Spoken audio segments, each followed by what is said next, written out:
So we're probably running about 5 minutes late. We have only half an hour, so we're gonna do this fairly quickly.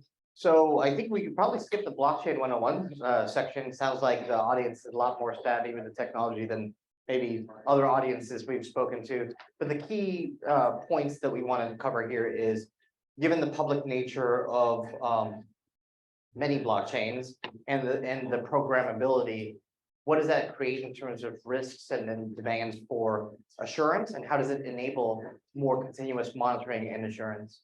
So with that, just a little bit of like our perspectives on how we think about risks, and the need for assurance is going to be more when there are higher risks, when things are happening largely off chain. And what we have some vignettes to illustrate this point. I'm going to talk about a little bit about stable coins earlier. I think Jennifer Burns from the AICP had mentioned there's a third subgroup of the digital assets working group. That's the proof of reserves working group. And I represent EY on that group. So we'll get into what that group's been working on.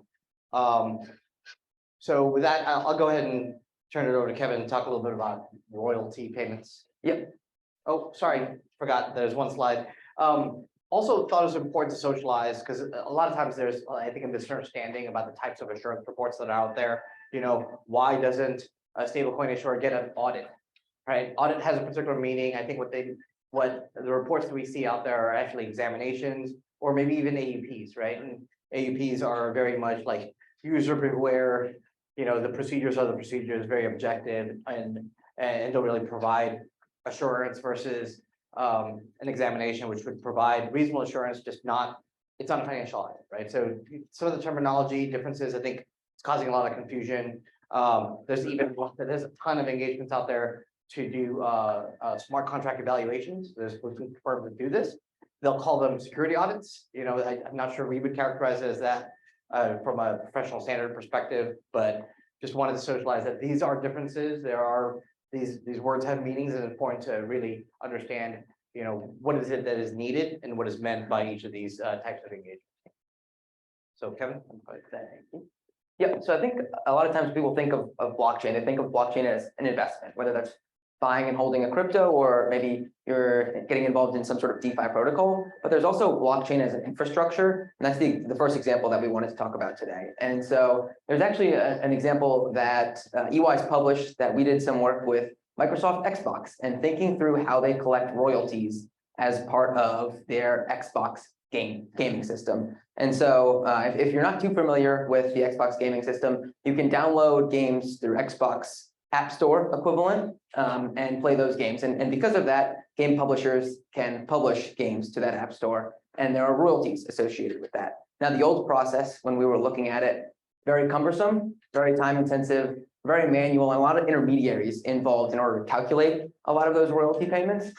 And so we came to Microsoft with a solution, and that solution involved blockchain technology. What we were able to do is automate a large portion of those tasks, almost end to end, from getting a vendor set up in the system all the way through to the accounting and reporting of that royalty payments.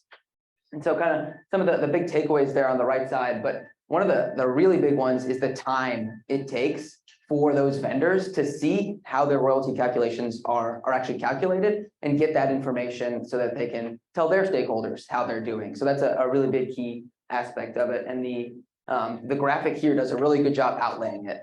Of what that process looked like. So the first step is actually getting those digital assets registered to the owners. So who's actually the game publisher of game X? Who's the associated kind of distributor of that game? And what's their royalty fee associated with that? So establishing those terms and conditions up front and getting that buy-in. Then once you have that, you can take those terms and conditions, and through smart chain technology or smart contract technology, upload them to the blockchain so that they can be enforced, which is a really powerful thing. That eliminates a lot of human error that can possibly come into play here, and it really speeds up a lot of the time associated with that.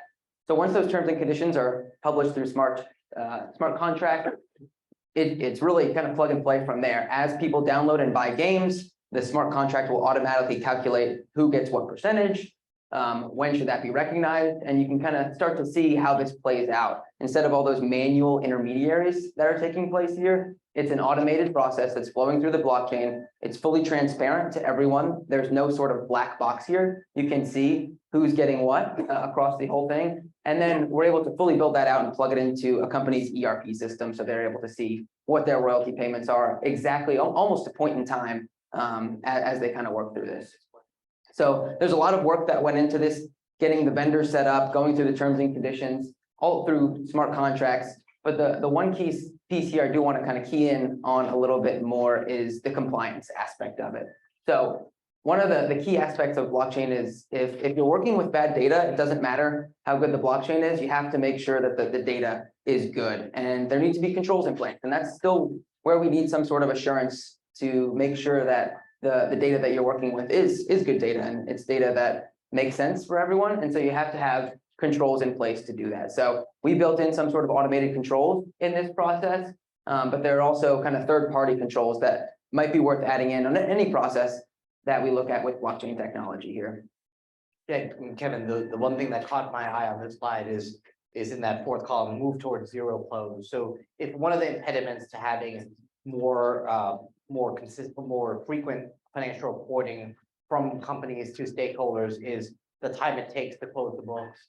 You know, the more business processes migrate over to blockchains, there's an opportunity to refresh that conversation. Yep, absolutely. That's a great point. The timing aspect here, I can go back real quick. The 45 minutes to less than 4 minutes really increases that time to close there. That's a huge percentage change that we'll be able to recognize with the blockchain technology.